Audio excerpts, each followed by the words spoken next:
ထိုင်းနိုင်ငံရဲ့သမိုင်းနောက်ခံတဲ့ drama ဆန်ဆန်ကြည့်ရှုရမယ့် Love in the Moonlight series ပရိသတ်များရှင် Love in the Moonlight ဆိုတဲ့ဇာတ်လမ်းတွဲရာဆိုရင်တော့2025ခုနှစ်မှာထပ်မံထွက်ရှိလာမယ့် Thai Boys Love series ပဲဖြစ်ပါတယ်။ဒီဇာတ်လမ်းတွဲကိုနာမည်ကြီးရုပ်သံလိုင်းတစ်ခုဖြစ်တဲ့131ရုပ်သံလိုင်းကနေထုတ်လွှင့်သွားမှာဖြစ်ပြီးတော့အဓိကဇာတ်ဆောင်အနေနဲ့ကတော့ဒါ Pig Pimpapor Panicharon နဲ့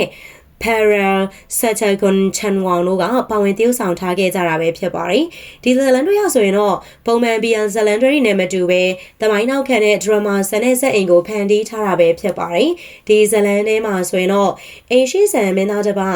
1995ခုနှစ်ကဘန်ကောက်မြို့ရောက်ရှိလာပြီးတော့နိုင်ငံရေးအရစေးဆက်ထားတဲ့သူနဲ့လက်ထပ်ဖို့ကြိုးစားရာကနေစတင်ခဲ့တဲ့ဇလန်ပဲဖြစ်ပါတယ်။သူမိသားစုရဲ့ဂုဏ်ကိုထိန်းသိမ်းဖို့အတွက်တာဝန်နဲ့သူရဲ့စစ်မှန်တဲ့ခံစားချက်တွေကြားက